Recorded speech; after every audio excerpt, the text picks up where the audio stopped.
Welcome to Urban Knife Guy, where we explore the urban knife style and jungle survival. Today we're going to have a look at 5 budget EDC tools and see if they're any good. First, if you watch this channel regularly but have not subscribed, please do so by hitting the subscribe button and turn on that notification bell. It will really help the channel out. Thanks. Now let us have a look at each of these 5 EDC tools. First up is a very straightforward pair of screwdrivers. There's a flathead screwdriver and a Phillips head screwdriver. And these basically can fit on your keyring. So if you carry your keys on a ring like this, this will work pretty well. This is made from precision cast steel and costs only US $1, depending on the currency rates at a specific time. So if you do not want to carry a multi-tool or a Swiss Army knife and you really only need screwdrivers, this would fit well with your keyring. I'll put the product link in the description below, just as I would with all the other products. Next up, we have this small rectangular like keychain. I think it looks a bit like a dog tag, but this is a knife and a bit driver combined in one small package. So let's have a look at the knife first. So this knife is made from 420 steel, so that's not too bad for this sort of a small EDC item. There is a detent ball which is connected to the base here. You see, that's a spring. So it's not connected to the blade, but to the spring. So it acts a bit like a slip joint. So there is a bit of resistance when you have to close it. And then when you close it in place, you hear that kind of a click. So that's the detent setting in. So it's not so easy for this blade to just swing open. You actually have to kind of open it up like that. Now the blade itself came sharp, but it did not come razor sharp. I had to strop it to make it become sharp, and let's see how sharp we got it. A piece of paper here, and so pretty good, as you can see. So that's the blade. I think it's a nice solid blade. It's about 2 mm thick over here, and it's nice and beefy, so you can do pretty much quite a lot of urban EDC tasks. Now on the other side of this tool, you have a bit driver set, and you get 3 bits. So just to give you an example of one, they're just held together by magnets over here, so that's why they don't fall out. You can just push that out, put it into the bit driver over here, and now you have kind of a screwdriver. And you have a Phillips head, you have a flat head, and then you have a more precision style head over here. So a smaller Phillips head screwdriver. So the blade length for this tool is 34 mm, and then the overall length is 82 mm, and this weighs about 47 grams, so not too bad. The cost for this is US $4. I think if you are putting this, maybe with a keychain if you don't mind a bit of weight, but if you are to put this on a pouch or a belt or your backpack, I think this would serve as a good urban EDC tool. Next, we have this very cool outdoor tool. This is a multi-tool. Honestly, I've no idea what the price is on this tool because I actually ordered something else from the seller, and instead of that product, they sent me this. I didn't make a fuss because this was a much cooler tool and seemed more expensive because it's much more complex, so I just kept it. But unfortunately, there's no link for this product, but you can see if you can find it.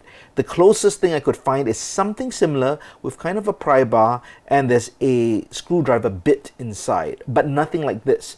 This is designed more for an outdoor tool, just simply because of the tools. So let's start off with this. So we have a pry bar over here and a nail puller. There's a set of hex wrenches that you can use to unscrew bolts. There's a cap lifter or bottle opener here. So this seems to be more of the urban EDC part of the tool, I think. But if you go over here, this is more outdoor oriented because there is of course a main blade. So the main blade opens just like that. Now there is no detent or anything, so it can just open and close very easily. But the good thing about this design, when you're using it, you put your thumb on this back over here. So there's no chance that you put your thumb on the back of the blade and press it down, which is the danger of slip joint knives. So with this, you're actually holding it this way. So if you press down on something, doing a cut, this blade will not unfold on you. But you have to be careful if you put it, let's say, in wood or something that's a bit thick and it sticks inside the material, then as you pull it out, it can bend like that. So you do have to be careful when working with any kind of a slip joint like that. So this particular blade came sharp, but again, not razor sharp, but I stropped it, and I believe we got it nice and slicey as well. So this material, again, no information on it because I don't have any product information on it, but I think this is 3CR, 13 or 5CR or maybe even 7CR. Can't really tell. There is a saw. I've not tested out the saw, but that's a nice feature to have for outdoor survival tool. And the same thing applies. You can put your finger on here so you're not pressing down on the saw blade. And finally, there is a ferro rod, a mini ferro rod held in place by this spring kind of a clasp. So that's pretty good. And you could use the back of the saw to strike the ferro rod to create the spark. So I think this is quite a well-designed EDC kind of a kit. And I think this would fit an outdoor survival pouch of some kind.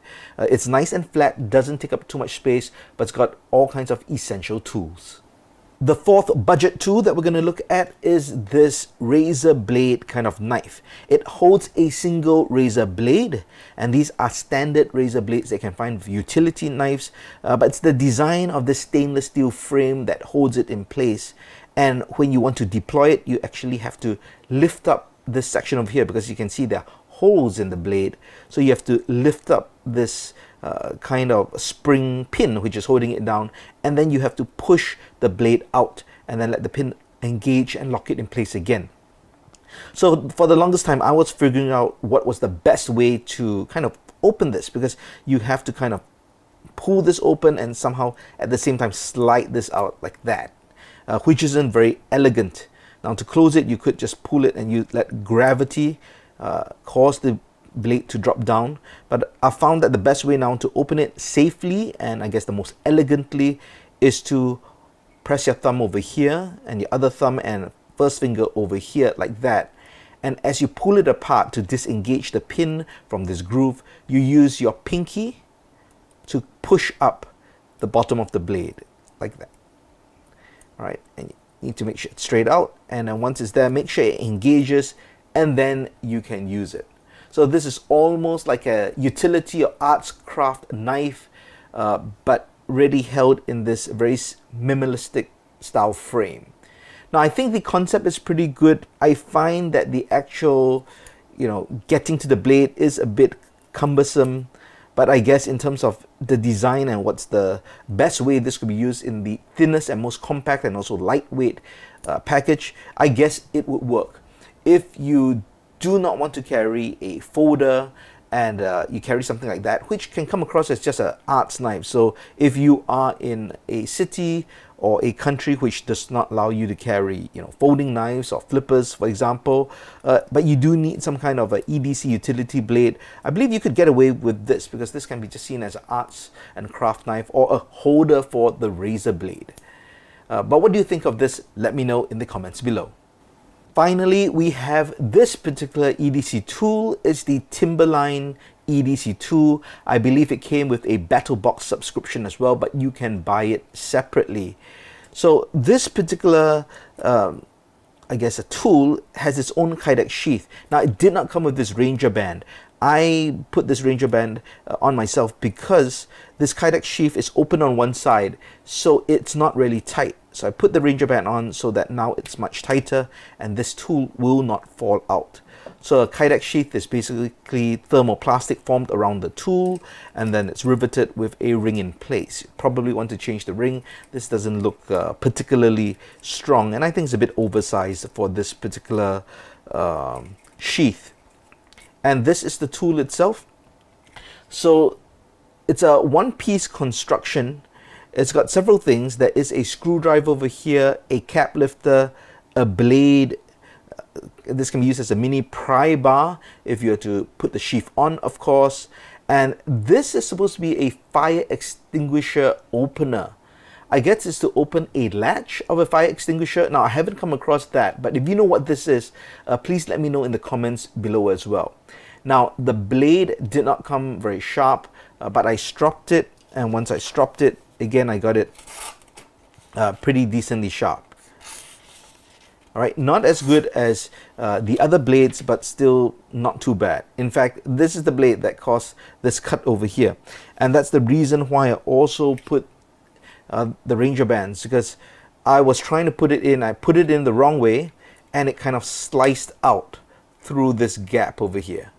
Right, because as I mentioned, it is not sealed up. So actually the blade actually came out and cut my finger. So you have to be careful with this. In terms of a functional tool, I think while maybe it's a good concept, I think there's a lot to be desired. First off, in terms of the screwdriver, you really need to put a Dremel tool or maybe file this down so it can slot into more screws, because you can see it's really thick. Looks like it's about 1.5 mm thick. And then you know, this blade itself, yes, it can be used maybe to open packages and stuff like that. So, but just due to the shape, not really easy to use. And then I guess, yes, you could use the pry bar a bit, but again, could you get the leverage that you need? Right, again, see, I put it in the wrong way. Maybe I'm just still not used to it, but because it looks very similar. So you have to be very careful how you put it in. So you use the pry bar this way, and then again, I'm not sure how to use this particular tool. But this material is 7CR13 MOV, at least that's what the product information states, so that's pretty good. And it's got a hardness of 57 HRC. The total length is 7 cm, and this you can get for just $2 US. So what do you think of these 5 budget EDC items? I forgot to mention that this particular razor blade knife is about $4 US depending on currency exchange rates. Personally, I think there are merits for each of them, but they have to suit your needs. I personally like this particular tool because I think it fits very well for an outdoor survival or emergency kit. And for urban EDC, if I were to carry one, I would probably choose this one, and I'll latch that or hook it to my pouch or my bag. But let me know your thoughts. Do you have any of these items? What do you think of them? Or do you have any other budget EDC items you can recommend? Let me know your thoughts in the comments below. If you liked the video, please give it a thumbs up. And if you like the content in general, please subscribe to the channel and hit that notification bell. Thanks for watching. Talk to you soon.